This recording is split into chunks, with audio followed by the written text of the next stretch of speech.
Well, today we are beginning a brand new series called Baggage Claim. And if you have ever felt like someone has given you the runaround, where you are trying to get to the airport on time, you've already had a few things going wrong, and now somebody needs to stamp this and ask you 100 questions, and they're training somebody new on the x-ray machine, and you're just wanting to pull your hair out. You just feel like, oh my goodness, why can't we get on with this? Well, in our series, we're going to look at the fact that all of us carry a certain amount of baggage with us into life, into relationships, into work, into marriage, into a family. And yet rarely can we identify our own baggage. Now, we can identify everybody else's baggage. Go to a family reunion. Yep, he's got that one, she's got that one. They've been carrying that one for a decade. We can identify other people's baggage. But today, one of the bags we're going to look at is actually the bag of deflection. Deflection is what happens when you're not able to see your own baggage because you're so focused on other people's. And if you look at patterns in your own life, deflection is this real art of hiding your baggage behind the baggage of others. Somebody tries to bring up in your life an issue that maybe you ought to think about. Give you some feedback that maybe is negative about a bad habit or a bad tendency. And immediately, instead of dealing with your baggage, you immediately hide it and emphasize all of their baggage. And until they deal with all their baggage, you don't have to deal with yours. And if you're really, really careful, you can listen and you can observe a pattern in the past. But most people don't take the time to think about their past or reflect or pause. To go, you know what? Yeah, my parents, they never really got me. They were just always really critical. And they may be. Then you say, yeah, I remember when I went to college, I had that first roommate. That first roommate, he was just really, really self-centered, always nagging on me about stuff. In fact, I went through, how many semesters? 1, 2, 3, 4. I went through 8 roommates in college. And all of them had an issue. One was self-centered, one was a slob, one was a crab. Now, I remember my first girlfriend. Oh, my goodness. Needy. Just always needy. Wanted something from somebody. Whew, no wonder we broke up. Oh, my ex? Yeah. So, my ex-wife, my ex-husband, total disrespectful. Always trying to get too sensitive, fill in the blank. Oh, I remember my coach in college. He just really didn't understand my potential. He really didn't get it and didn't give me real opportunities the way I needed it. Oh, yeah. My first boss, I would have done so much better there if they'd given me more responsibility. Here's a person who their whole life, feedback's been coming their way of things they might need to change, modify, think about, reflect on. And yet every time feedback comes from any angle, they deflect it, hiding their baggage behind the baggage and the labels of everyone around them. Now, I have never yet met a human being who doesn't deflect. Some people deflect a little, and some have made it into an art form. The only wise thing for you and I to do is to presume we deflect so that we can maybe have a chance of examining it and getting free from it. If you don't presume you have it, I promise you'll never deal with it. You'll just keep hiding it behind other people's baggage, in your marriage, in your sports team, in your family. And here's a quick test to know if you deflect.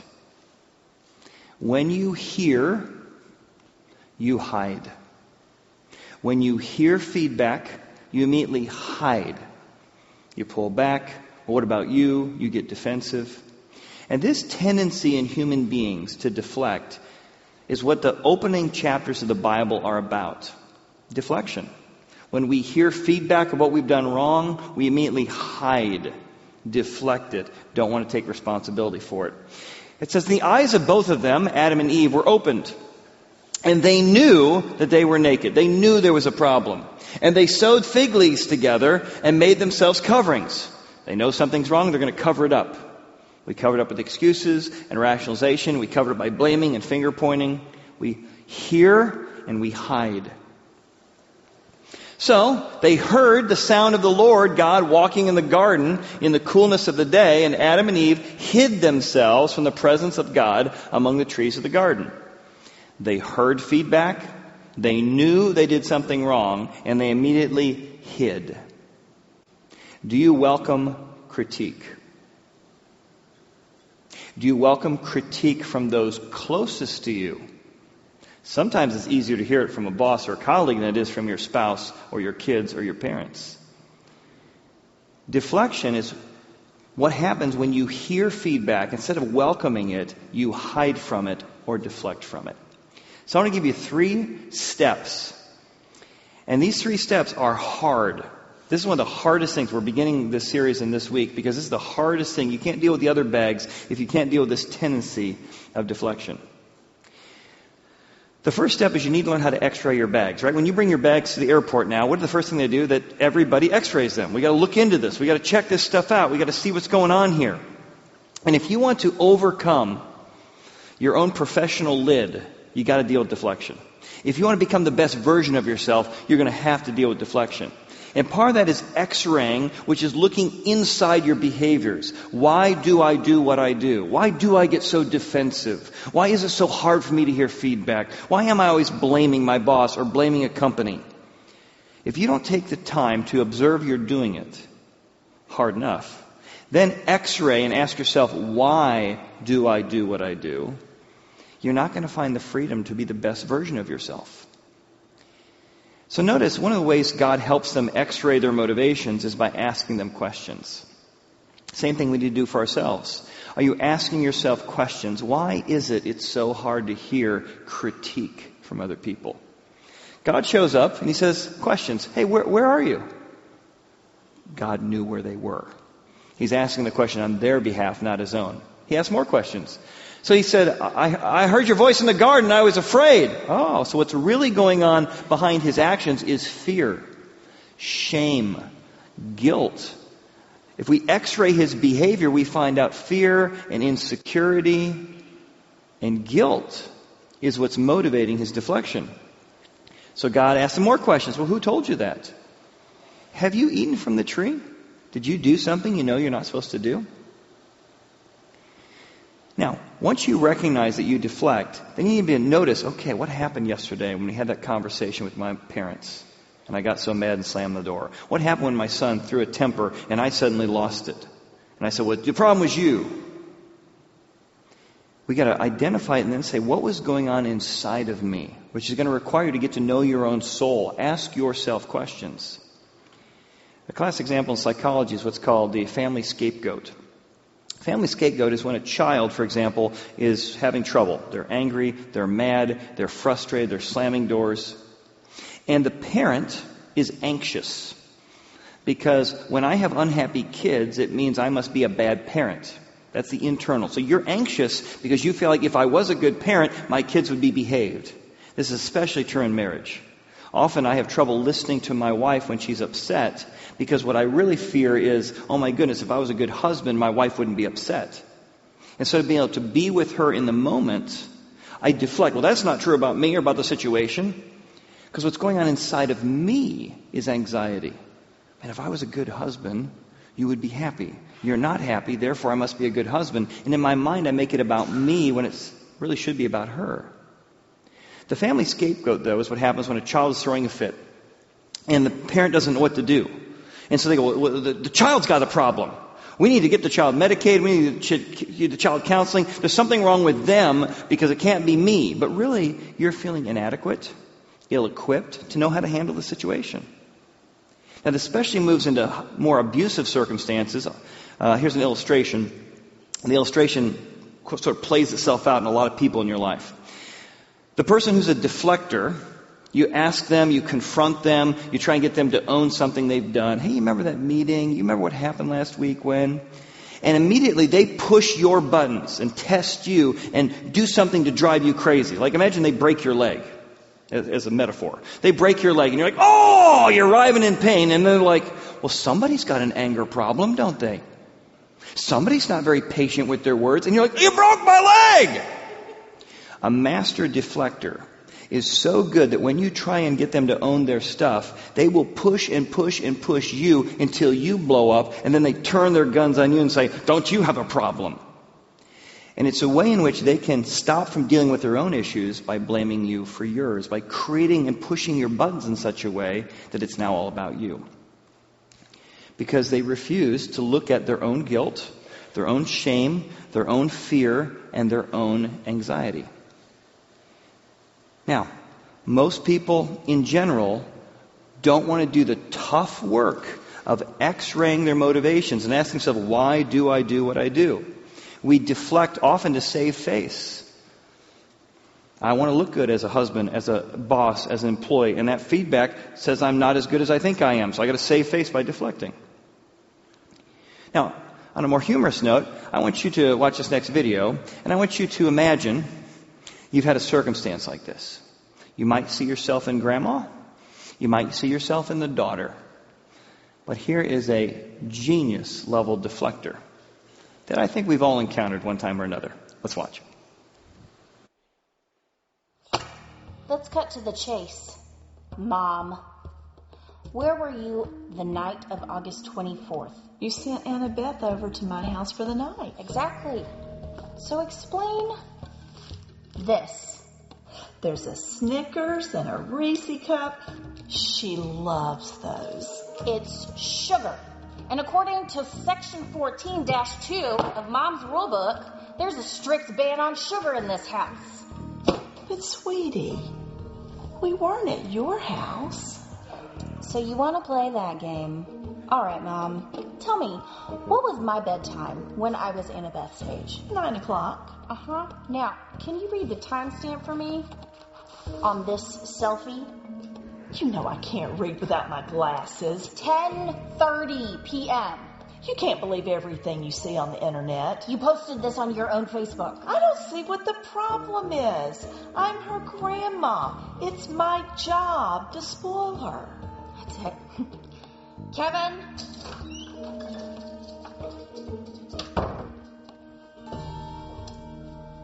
Okay, Grandma. We can do this the easy way or the hard way. I brought you some chocolate chip cookies. They're on the counter. Cookies? Awesome. Make sure Annabeth gets some. They're her favorite. No! Mom, you leave me no choice. If you're going to watch Annabeth, then you have to follow our rules. That means no sugar. It means be in bed by 9. It means eating what everyone else eats for dinner and no more than an hour of TV. And are you even listening to me right now? Look at this. Do you think Annabeth would like this? Yes, she would look adorable in that. I know. That's why I bought it. Now, if you'll please excuse me, I've promised Annabeth to go get ice cream. Annabeth! Sweetie, it's time for ice cream. Well. All right, so maybe you see a little of yourself in there, but whether you're the one trying to confront somebody who's always got a reason that doesn't apply to them, or whether you've been the person that there's a reason why the rules don't apply to me. Why is it? What is the anxiety? I'm above the rules. It doesn't count. We're going to have to get to the place we begin to x-ray our baggage, look at our own motivation. Secondly, we need to recognize your own personal piece of baggage. What is the particular style or type of deflection you use? So I want to give you some examples, but imagine looking through suitcases and you want to identify which one's yours by the tags, right? We're going to try and recognize which bags belong to you. These are all different phrases that are used for deflection, and you might hear yourself, oh, I say that. Now you're especially going to say, my husband says that, my son says that, my daughter says that, grandma says that, mom says that. I don't want you to do that. That's deflection. We're trying to identify your deflection technique. What is the bag that belongs to you? What have you heard yourself say? Here's some examples. Well, I guess I don't do anything right. You confront me. Instead of hearing this is an isolated thing I need to work on, I say I'm in general being criticized. I'm a victim here. And therefore, oh my goodness, you're the meanie for even bringing this up. I don't do anything right. Another version of that is the flip side. I guess I'm never good enough. Sure could use some encouragement, said this kind of criticism. And no matter how much encouragement people give or don't give, your gut instinct when critique comes is, I'm just never good enough. Third, I can't do anymore. Here's our marriage. I give, and you want more. I can't do anymore. I've adapted everything I give. There's no more room to adapt. Really? Wow. It's a deflection technique. I can't do any more. Why is everybody always picking on me? Charlie Brown, he's a clown. I'm being picked on here. My boss is picking on me. My colleagues are picking on me. The coach is picking on me. I've just been picked on by life. Pick. Next. This is a self-righteous piece. I'm talking about this a little bit more in a moment. This is the idea that your self-image of yourself, and this is almost everyone I know who gets into marriage and family, they basically believe I'm basically a good person. In contrary to all evidence around them. And yes, you are basically a good person as long as you get what you want. Me too. In the context of relationship and marriage, you don't always get what you want, and you know what you find out? You're not basically a good person. But that self-image you've created is so part of your identity that when somebody brings critique to you, you really at your core X-ray belief is, I would never do that. Listen, parent-teacher conference, turns out that your son or daughter lied. My kids don't lie! Really? Really? Because mine did. And mine do. And I do occasionally. And so the Bible gives a very unique perspective that you can finally be honest. That, you know what, I probably did that. I do a lot of stupid things. You're much more open to feedback because you realize, I believe in a God who had to die for me because I do stupid things. And this self-righteousness that, I would never do that, and my kids would never obey, begins to become disintegrated when you understand your own brokenness. A few more. These are all you statements. These are classic deflections by starting with the word you. Somebody brings up an issue in your life, your boss, your mother-in-law, and your first instinct is, well, you don't give me any time. You don't give me any encouragement. You don't give me any space. You don't give me any. Fill in the blank. I hide my baggage behind yours. Well, you remember the time you... Well, yeah, but right now we're talking about what happened a minute ago. Yeah, but let's talk what you did 5 years ago, 10 years ago, 15 years ago. And you bring up all the dirty laundry from the past. You're picking on me. You're the real problem. You made me feel. Well, why'd you lose your temper? You made me lose my temper. You made me angry. Nobody makes you angry. You only make yourself angry. So there's a lot up there. What is one you've heard, not your spouse, not your kids, yourself say? And make a note of that. Because if you notice it, you could then go, now that I've recognized my baggage, I can start x-raying my motivations. Again, this is exactly what happens in the Bible. In the Bible, you see God beginning to help Adam and Eve deal with their baggage. And it's classic finger pointing. Look at this deflection. God shows up and says, hey, did you eat from the tree I told you not to eat? And the man said, the woman you gave me made me do it. Deflection. But didn't you eat of it too? You woman, you hadn't put me here. Tree, you made it. You fault. It did nothing to see here. Nothing to see. Wow! He hears and he hides. So God shows up. Eve, out of the pool, out. All right. I just heard that you're to blame here. Let's talk about it. What's going on? What have you done?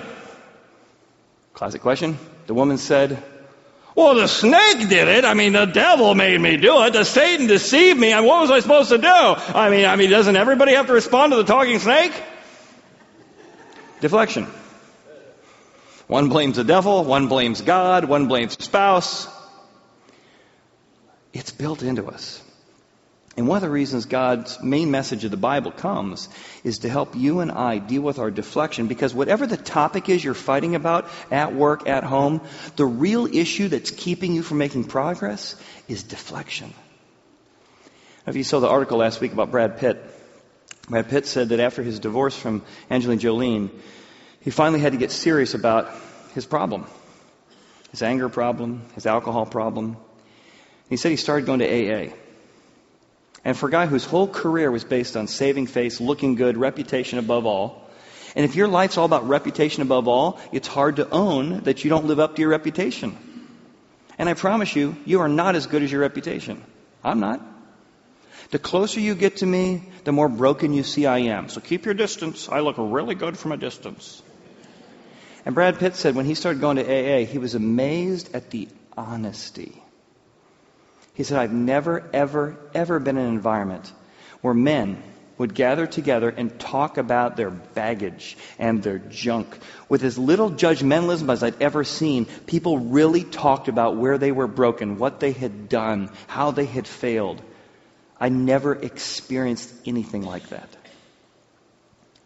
So the Bible offers two unique perspectives. Number one, it lets you own your baggage. Now, the downside is religion does not help you. So a lot of people, they start with Jesus and the Bible and they end up religious. Religion will just burn you to the ground because you'll start saying, I'm a Christian. My kids are raised as Christians. We're Christian parents. Our kids don't smoke marijuana.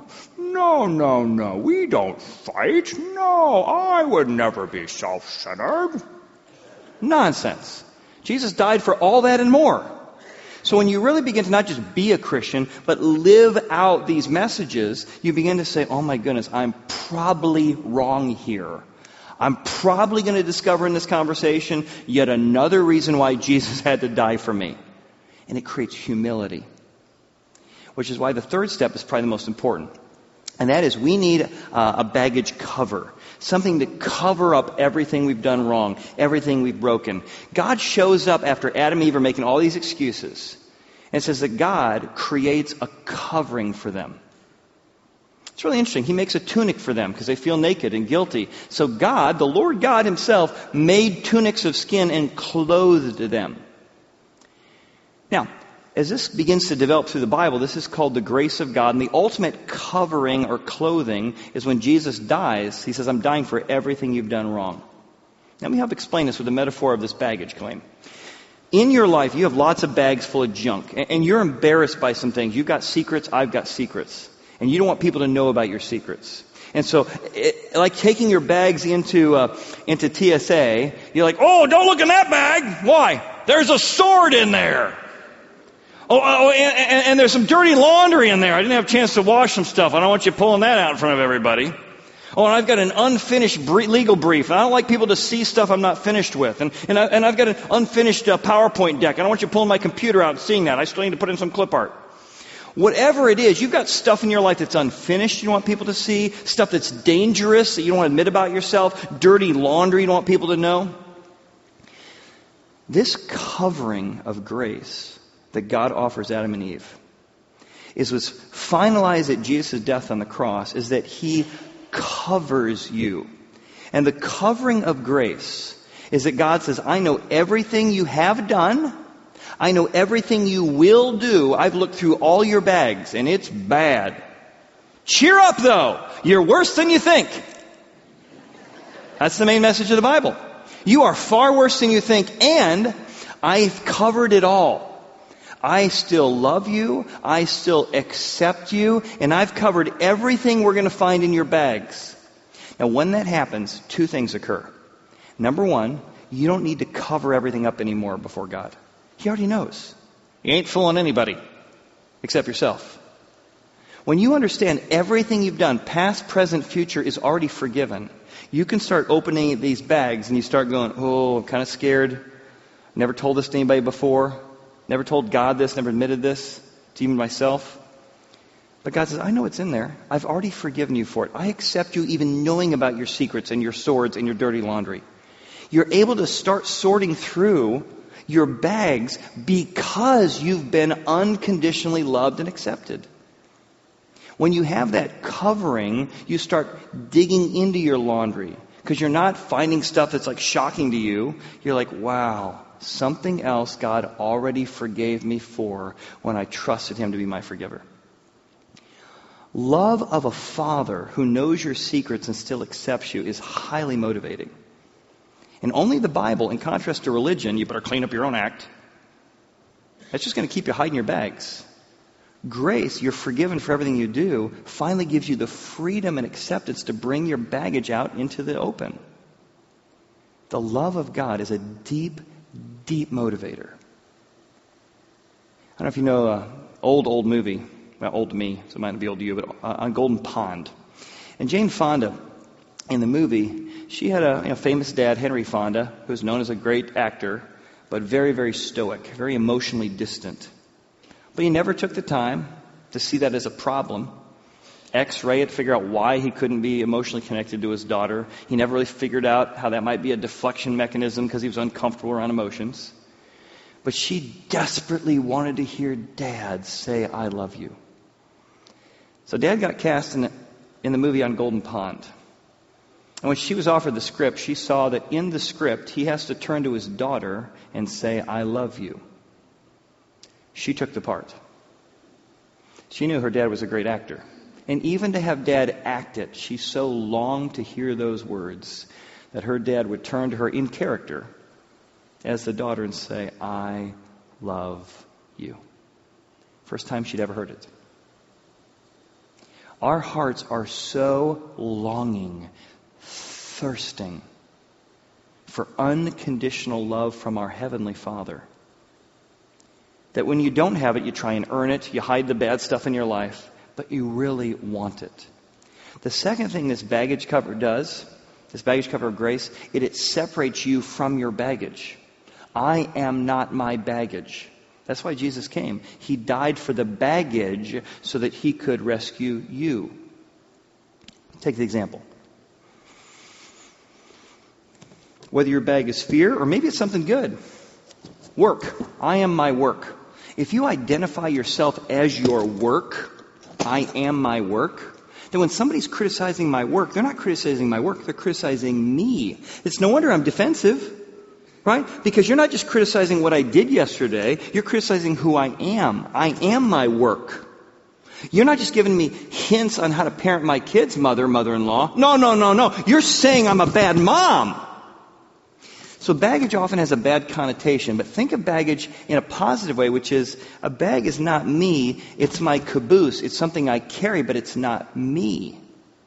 When you understand that God made you as a human being, you're far more than what you do, far more than what you wear, far more than what your bank account size, far more than your territory, far more than your title. These are important things, these are good things, but they're not you. That distinction, that you can be fully forgiven, fully loved, and you are not your work, you are not your status, you are not other people's approval, you're not how you're sitting in the pecking order of good moms and good dads. When you see that distinction occur, you can be more open because now you're not criticizing me when you criticize my work. It still stings a bit, but we're just talking about my work. We're just talking about ways that my kids might be able to be steered a little bit better. We're just talking about ways in which, even though I don't feel approved and I want your approval, some ways in which I might be able to be more effective. So the Bible allows you to turn the most important thing in your life becomes God, not your work, not your status, not your money. So now, instead of this becoming your idol, as the Bible might describe it, an idol basically means I've taken something good and made it me. I am not that. I am separate from my baggage. And because I'm separate from my baggage, I can now hear critique easier. Still stings a bit, but you're not criticizing me, you're criticizing something I do. Or something that's important to me, but it's not vital to me. I don't know if you saw it. Downey Jr. was interviewed. Endgame made like $1 billion, the movie, this summer. And he made like $50 million up front and residuals beyond that. And as he was talking about his next step, like how do you compete with your next movie? Your last movie was the #1 selling movie of all time. How do you compete with that? What's the chances your next one's going to... He says, I've been wrestling with my next step in my career. I had to come to this conclusion as I moved forward from Avengers. I am not my work. I'm not my work. It's important to me. I enjoy it. I like it. But I'm not my work. So now I can feel criticism about it. I can make decisions that aren't driven by it because I'm not what I do. In her book, Radical Candor, Kim Scott writes about a time she was giving a presentation at Google. She finished the presentation and her boss came up to her and said, hey, I'd like to give you some feedback. You did a really good job. Oh, thank goodness, I did a really good job. All right. But I'd like to talk about some other things. Your presentation was good. Your mastery of the subject was good. The way you interacted and answered questions was good. Here it comes. But. I would like you to work on a few things. You use and a lot. I'd like you to meet with a speech coach. to help you so you can be even more effective. She was able to invite radical candor by recognizing that she's not her work. Her work is important, and she wants to get better at it, but radical candor is invited into your life when you're able to distinguish between you and what you do.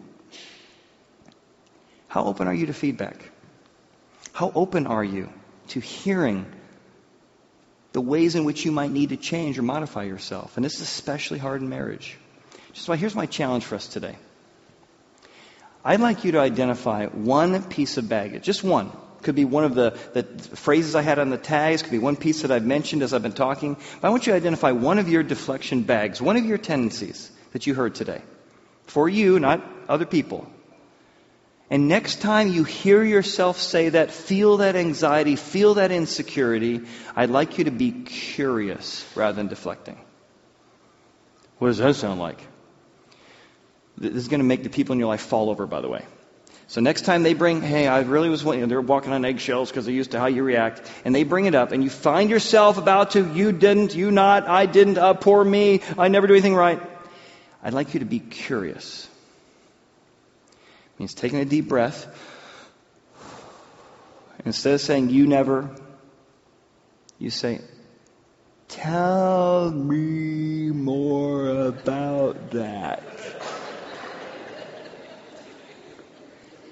Help me understand what you're saying. Chad told me to say this. And you're going to get to the place, but it takes time. When you separate yourself from your work, when you understand this message of the Bible is very unique. I mean, it's very, very practical in your marriage. When you understand everything you've done has been covered and you receive that gift in your life, you're going to be much more open to feedback because you realize how broken you are and you realize you've already been forgiven. Now help me understand what happened. It doesn't mean they're 100% right, but you're at least open. You're curious about what's going on. You're curious about what you might have done. I want to think about that. Tell me a little bit more. Okay, that's all I can take right now. I want to think about that. That's okay too. You know what our marriages need? Less deflection. You know what our families need? Less deflection. You know what our business departments need? Less deflection. I heard the story of Jonathan Gravenor. He wrote a book called The Other Side of Ego. He was a well-known television personality in Australia, Southeast Asia. He came home one day. He'd been so busy building his career, he'd become distant in his marriage and with his kids. He sat down at the kitchen table and he said, I've got horrible news. I have throat cancer and it's terminal. His daughter, teenage daughter, pushed her chair away from the table and said, whether you live or die, I don't really care. And she stormed off into her bedroom. He got up, pounded on the door. I can't believe you'd say that to me. And Jonathan says that night he laid in bed in what he calls the arrogance of his beliefs. How dare she not know how I provided for her, taken care of her, that I'm in a moment that my life's on the line, and she would say that. And then he said, I thought to myself, when's the last time I told her I loved her? He couldn't think of the last time. When's the last time I told my daughter I'm proud of her, held her, protected her? He couldn't think of one. He'd been so busy prioritizing other things, his ego kept from seeing it until he was faced with this level of fear. He said, even then, this would have been a great opportunity to invite my family to be close, but I just couldn't. I didn't know how to do it. I went to the doctor and they cut a 12-inch incision from the right side of my ear all the way down to my throat, and I prayed to the God I did not believe in that the lump would be gone. They removed a golf ball-sized lump, but the doctor said it wasn't gone, and I needed to go through chemo. And I was terrified. Couldn't admit at the time, but I just pushed people away. After I came from chemo, instead of going home to an empty room because everybody was at work or school, I found myself wandering through the city. I saw this homeless man with a sign out that said, help. And in my arrogance, I'm like, help? I'm dying. I'm terminal. You know who needs help? I need help. And I walked on by.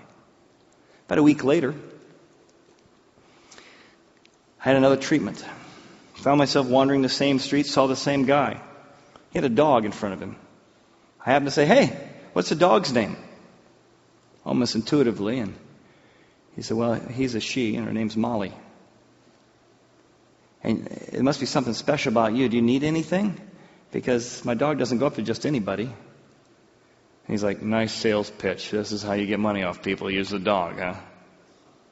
Kind of dismissed him again, but he seemed kind and warm. Came out of chemo a few weeks later, and again, saw this man there. This time he bought him a sandwich. He said, hey, brought you a sandwich. He said, well, I've got a rule that I never eat a sandwich unless I share it. Will you sit with me? Jonathan said he sat in the middle of this busy street with people moving everywhere, fearful of what his life would behold. And somebody he'd avoided his whole life, he actually found a friend, somebody who seemed to care about him for him. He finished eating that sandwich and again had his next chemo treatment, and he was struck that he actually was opening up to a homeless man of all things. He wandered and found him, and again, he was so excited to see him again. He says, hey, I bought some chocolates for you. And he knew these chocolates were expensive to Doug, but not necessarily to him. But he said, all right, well, tell you what, thanks for the chocolates. He said, but I have a rule now, too. I never eat them alone. Can I share them with you? Doug said, sure. And he says, well, thanks, friend. Let's sit together.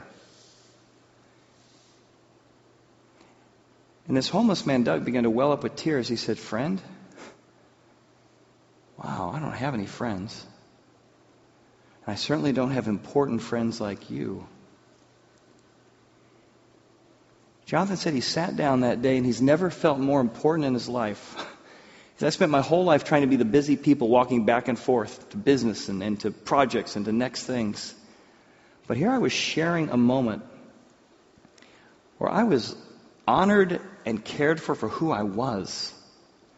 He said, I never would have imagined that God would use what turned out not to be a homeless guy begging for money, but a homeless guy raising money for other charities by the time he discovers everything about this guy.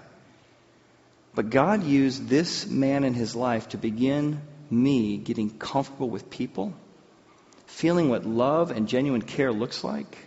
I began to restore things with my wife. I began to open up about my fears. I figured if I could tell a homeless guy, maybe I could tell my spouse. I began to rebuild my relationship with my daughter.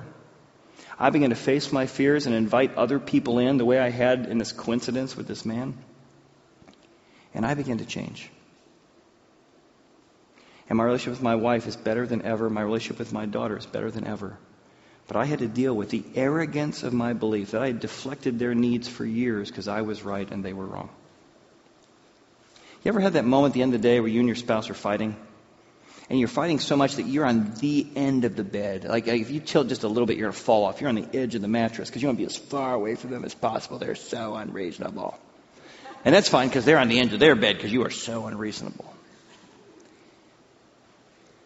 The power of grace and God is that somebody's got to go first. Who's going to move toward each other and own their stuff to heal the hurt and brokenness? This next song speaks to exactly that. Let's listen.